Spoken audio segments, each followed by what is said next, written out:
So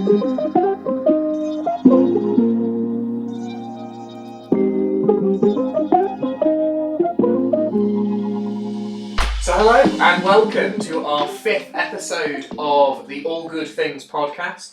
This week we have a special topic of talking about books and recommendations. Yep. So I thought we'd start off our conversation this morning, or this afternoon rather, with talking about books that we read for pleasure and the kinds of books that we enjoy talking about before we'll move on a little bit more to more theological content. So James, why don't you tell me first, what books have you been reading recently? Right, well, bizarrely, I always seem to end up with 2 or 3 books on the go at once. I'm sort of at a different stage in all of them. So I am randomly reading a couple of social history books that I bought for like 2 or 3 quid off eBay. Fair enough. Including one about the history of the Brighton Bell luxury train, of all things. Okay. Are these all train-themed books, by any chance? No, the other one is more of a sort of general history about historic buildings in London. But this one is about an historic train. So that's like completely random. Yeah. You get these random things. Oh, do you find a book on that? And that's one thing that eBay is good for. That might, who knows? That'll be our second sponsor after the. Yeah. But I in more think it's Love Island that they sponsor right now, so it'd be a bit of a shift. more in the real world and things have been wild. But another chap that I have read a lot. Again, books about trains. Yeah. Oh, okay. Yeah. A guy called Andrew Martin. He's written a number of books to do with trains, the history of the underground and various things. But he has also written a series of novels. They're set on the railways. It's a railway policeman. Yes. Railway police. And they're set sort of in the late 1800s, early 1900s. Andrew Martin is born and bred in York, as all the best people are, Yorkshiremen. And so Jim Stringer, is the detective, is based in York, where Andrew Martin lived and grew up and everything. And so I've discovered these, and he's written a whole series of them. So this is a detective novel that involves trains. In trains, Yes. set in the sort of Edwardian era. Nice. Yeah, so you've got gaslighting and steam trains and all sorts. Okay, but gaslighting as in things lit by gas. Yeah, rather with a than, bloke on his bike. rather than sort of, yeah. turning the gas down on people. So, yeah. Not that kind of Yeah, gaslighting. it involves a bloke setting fire Yeah, to okay. a light. Yeah. Right. But there's a whole series of these, and I've just discovered them really. I'm working my way through them. So that's and some random history books is my Fair enough. current reading for pleasure. So there you go. Well, speaking of random history things, James. Is that random? So actually, I'm going to yeah, okay. So I've got two Call it connections. history, it's not Two that old. connections. I've got two connections to the book that James. Well, the first is the random history. So this is a book. This is a book that I picked from a charity shop. I think I paid about £3 for it. It's Millennium by Tom Holland. I recently finished reading this. Well, the actor. No. The talented one, the author, the historian. So this is basically about events around about the year 1000 AD, hence the name Millennium. Yeah. In Europe, including Britain. Really interesting. What I like about Tom Holland's books generally and is that he establishes a coherent narrative, which when you're reading history is quite helpful. The other thing that he is, which I do appreciate, is he is sympathetic to the people he's writing about. So particularly when you're dealing with medieval history, you can get historians who are a little bit snooty, frankly, particularly about faith, particularly about Christianity and about Islam as well, because those are the two main faiths you're writing about in Europe, but snooty. So Tom tries to understand why the people who thought what they thought when they were doing it, which I think is really quite an important skill, isn't it? Rather than just saying, oh, well, obviously we know better than that now. Actually to try and get into the kind of minds and mindset of the characters and the people involved. So that I would recommend. That's quite interesting. There's all sorts of...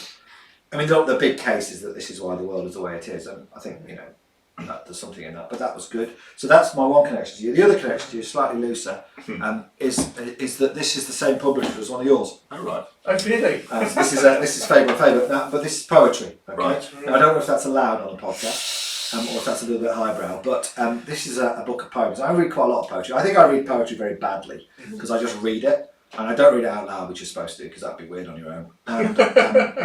And I don't like reading. So no, it. I pay good money to listen to you reading some poetry. Yeah, That sounds like a bit you might pay hilarious. good money once. Yeah. Not to do it again. Yeah, quite. Yeah, always twice. Once to do it. Apologise, Once to yeah. So I read quite a lot of poetry, but I like Andrew Motion particularly. Big fan at the moment. I'm reading He was quite a lot of poet stuff. laureate. He was poet laureate, yeah. And this, I'm not going to spoil what this is about. I would this is a recommendation. This is Andrew Motion X6 Clay. So it's basically a set of 3 linked poems, writing essentially about some critical moments in his own life.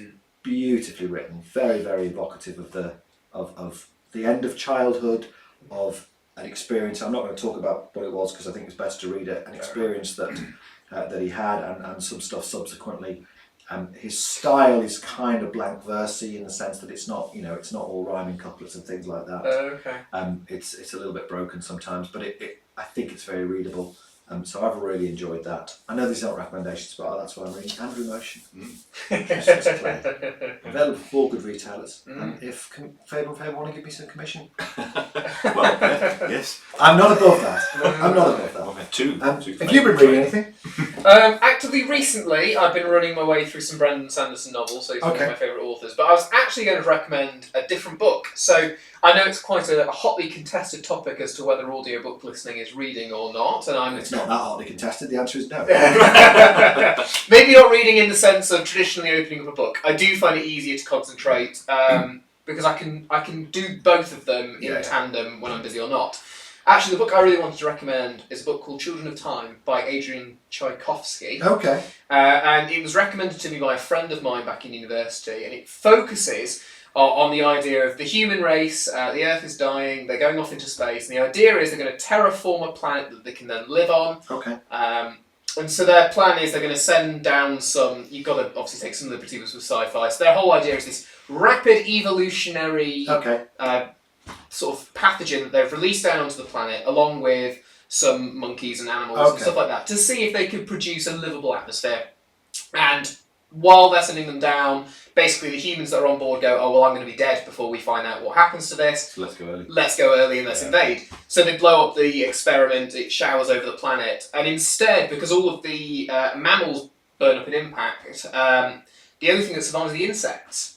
And so it becomes this fascinating story focused on the fantasy of what does an insectoid, sort of traditional spiders and ants and that kind of thing, how does that gain further intelligence than what they currently have capacity for, and what does that society look like? Fascinating book. Human bit is the most boring part of it. But the animal part's really interesting. So if you're starting to relate to that, if you're not like kind of got a big background in sci-fi, it's basically start of Star Trek Episode 3, The Search for Spock. If that helps anybody, because there's some terraforming in that as well. Yeah, absolutely. Rapid terraforming, but you know. Well, before we get too sidetracked with sci-fi and all the others, we're going to take some time to address our main topic in a minute. So before we do that, I think it's only fair that we move about into our correct spots. Of course, we have to move about. that. Yeah. Right. See you in a minute.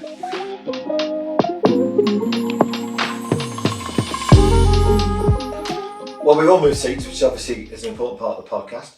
And maybe we should do a competition to see if people can guess which seats we're gonna sit in next. Three countries. Yeah. And then just sort of bring 3 other people in.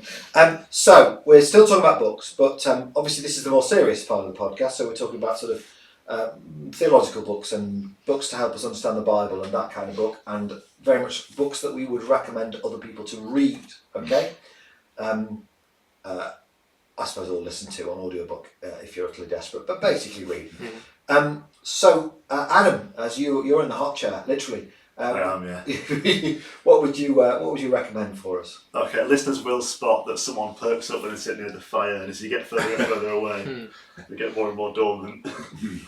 I've got 2 books in mind, and they are Digital Liturgies. And You're Only Human by Kelly Capich or something like that, who's not a girl despite being called Kelly. Okay. I can't remember who Digital Liturgies is by, so you'll have to go away and find it. I'm not holding them up because I cycled here today and I didn't want to weigh my bag down or spoil my books. Fair enough. What's a digital liturgy?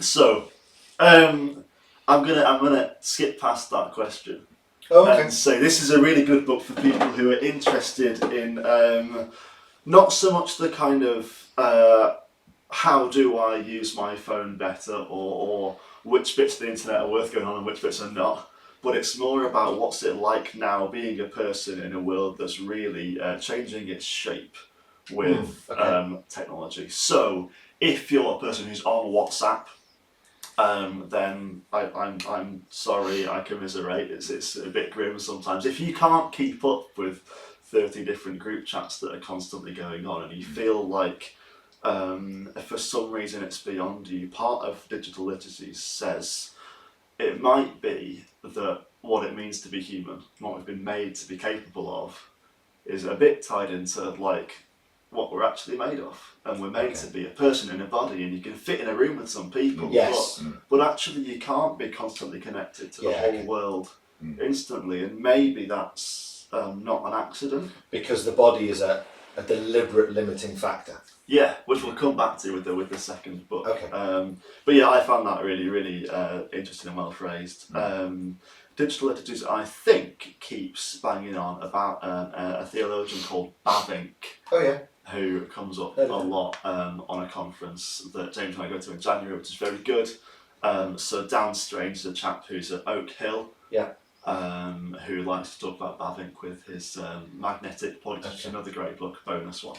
But digital literacy, so I'm going to really recommend, especially if you're a parent fretting about children and teenagers and phones, or if you're just a grown-up and you want to get your head around all of that a little bit more, or just kind of get a bit of space and step back from how much has changed. It's really good for saying, actually, how's this changing the world that we live in, and what does that do to how we think about faith and ourselves and what we expect ourselves to be capable of, and all of that digitally. So digital liturgies, we'll have to put in the comments. Yeah, that's fine. That's helpful. So thank you. That's quite interesting, because there is that whole sort of area of thought around saying that particularly the coming of smartphones isn't just another thing, a bit like all the other things that have happened, but that actually it's making more changes than previously. That it's there are some additional things that have happened caused by that capacity to theoretically feel like you've got the whole world in your pocket all the time. It's rewiring how we think about what we are. So it's kind of weakening embodiedness. Yes. So you're a person who can be in one place at once. And the way the world is changing means that we don't remember that's what people are anymore as often. Yeah, and that's a real challenge. No, that's really helpful. Now I'm going to go next, because basically my book is very linked to that. Interestingly, no, we've got a lot of links this. I know, all entirely random. Let me promise you, we've planned it. Because let's pretend we have. It would have been unusual for us to communicate with each other that efficiently. This is a book, and I've got it with me because I came with a car. Don't hate me. This is a book called The Ruthless Elimination of Hurry. Well, that's the camera, kind of way that you cannot read. This is by a guy called John Mark Comer. This was recommended to me at a conference last week, so I read it on Sunday in a rush, which was probably wrong. Because you've got a lot of time on Sunday. Yeah. I know. It's sort of like I started it. I was just reading it. I did some time first thing. And I thought I'll have a little look at that book and I'll give it half an hour and I'll get thinking about it. But I'd finished it by the end of the day. Partly because actually, although it is best part of 300 pages long, it is conversationally written, so it is quite an easy read. John Mark Comer is a preacher. Clearly, he's a former mega church pastor who's still a church pastor, but a smaller church. And there's a little bit of his stories in the first part of the book. And he is basically, in the first half of the book, he deals with the really interesting, very similar issues to ones that you were talking about, in terms of what the impact of the modern world is on us, socially, emotionally, physically, spiritually. And therefore, what as Christians we might want to think about doing in order to reset and not just to get sucked into some really unhealthy practices. Now, interestingly, he does talk about the very modern digital stuff, but he does go a bit further back. So, he'll take you back to the kind of the American dream of the 50s and 60s and the move to advertising and some of the stuff that was going on then. I feel I ought to give a health warning at this point. This is a book written by an American. Okay? It's all right, Adam. And I know that some of our listeners, that's difficult. Some of the podcasts. Let me encourage you to persist, even though it's not written in the Queen's English quite, whatever that is, because it is worth the effort. It is written by a pastor, so there are probably slightly more resonances for me as a pastor, vicar, minister, clergy person, clerk in holy orders, whatever you want to describe me as. I mean, there are other ways as well. Not on camera. Not on camera, no. So maybe there's a little bit of that, and that's kind of slightly hard for me to judge. So I really appreciate this, but I think it's still worth a read. What he advises are some spiritual practices. I mean, look, this is a long book, but some of the pages are print that big. That's huge. Not all of them. What's our pictures? Yeah. Well, I mean, arguably they are. can read it from pictures, here.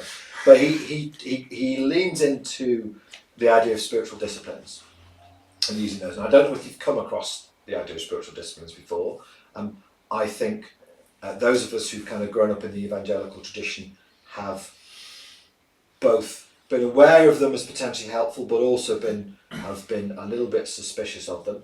I think both those stances have merit. Okay, I think there is a danger with assuming that if you just do this particular thing legalistically, then everything will be all right. Okay, but at the same time, I think there is an argument for saying, are there some practices that I could integrate into my life that might help me to live in a way which allows what Code was about, more time for me to be engaged with God and engaged with other people.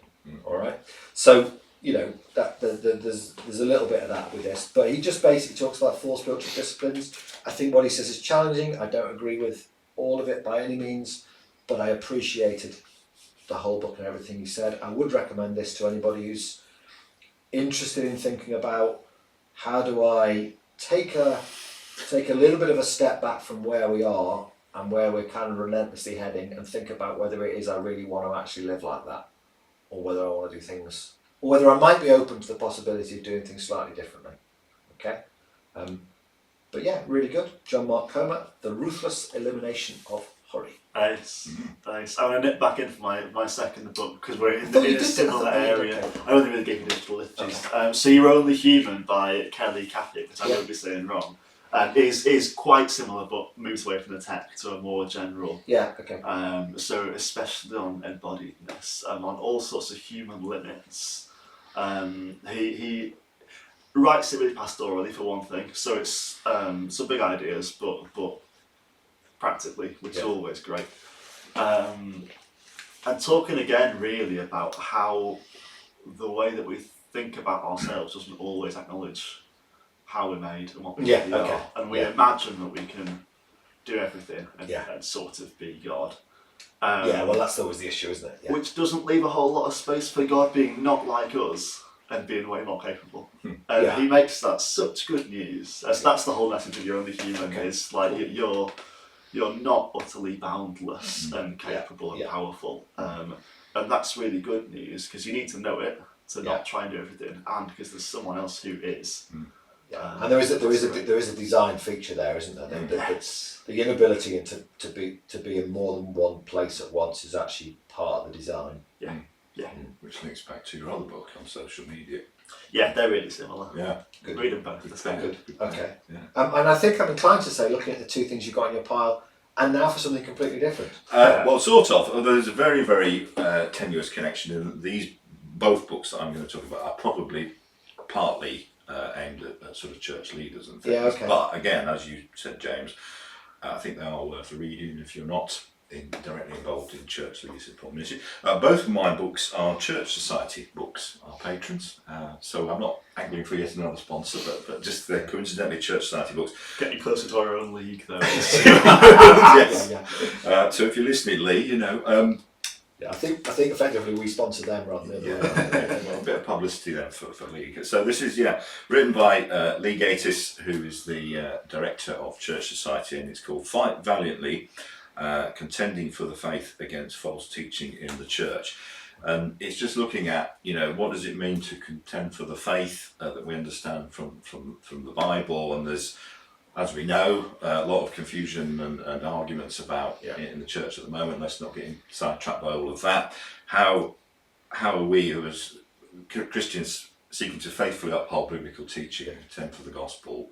What do we do in the face of all these different teachings and different positions? How can we present the gospel sort of lovingly? So how can we contend and stand firm for biblical faith on the one hand, but then how can we engage you know, in a constructive way with those in different positions. So he looks at you know, some of the things that Paul and Peter and so on were up against in the New Testament, and looking at where they were having to contend against different things. So. Now, I've read the same book. I find it really helpful because it pulls together a lot of things that are often done separately. So, you know, the danger is that you say, well, in this passage it says that we're supposed to do it in this way, therefore we're always supposed to just do that. And actually, the New Testament as a whole, well, obviously the whole scriptures, but the New Testament as a whole gives us a rounded picture of what contending looks like in lots of different situations. Yes. And I think, you know, one of the things Lee's able to do is to help us get into that material. So definitely. And it does feel reasonably topical. Yeah. But yeah. Yeah, and Lee's again, he's got quite it's a easy to engage with writing style. He's quite witty, you know, in a tongue-in-cheek way, isn't he? You know, he's a good writer. So that's my first recommendation. Okay. And then the second one is a much smaller, slimmer book, which is always quite good. And this is again a Church Standard publication written by Kirsten Burkitt, who you and I heard, James, at our conference that we talked about in the previous episode. And this is about class, depending. Well done. Class. Yeah, depending on which. Actually, to be honest, Adam probably says it properly. Class. Yeah. That's it. You see, there's no R in it. That's for sure. Well, depending on where you are in said spectrum, it's class or class, and it's looking at, you know, well, I'll just read a bit of the blurb on the back. It says evangelical churches are not reaching the working class or class, not finding the community in the church, gospel not being preached, churches not being established amongst that demographic. What's the problem? How do we address it? And so she looks at various aspects to do with that, and you know, it looks at in defence of the middle class, good things about them, you know, education and etc. But so there's all sorts of different things in there, and it's worth a read. And also sort of tied in again, going back to our conference, Neil Robbie was looking at some of this and some wider issues about interpretive location. Cultural background. So this is, I think we talked about this in the last episode a little bit, just a bit about how this idea of exiles, and there are various things that you can be an exile on. So there can be an obvious geographical exile, can't you? You can be in a different country, but there are other ways that you can be an exile. As Christians, obviously, we feel like exiles, but there are sort of, and class obviously is one of the areas that you might be in a particular church, but you might feel like an exile because you're not like anybody else. And therefore and so understanding that, I think that's So I think that's worth a read. So that's my two. Fantastic. Well, so if I think we've recommended a total of 9 books there. So if everyone can have read those for next time, for the next podcast, there will be a short exam. there'll be a short exam at the start of the next podcast, and we can look forward to that. Right, and we're all moving around and we're going to move seats.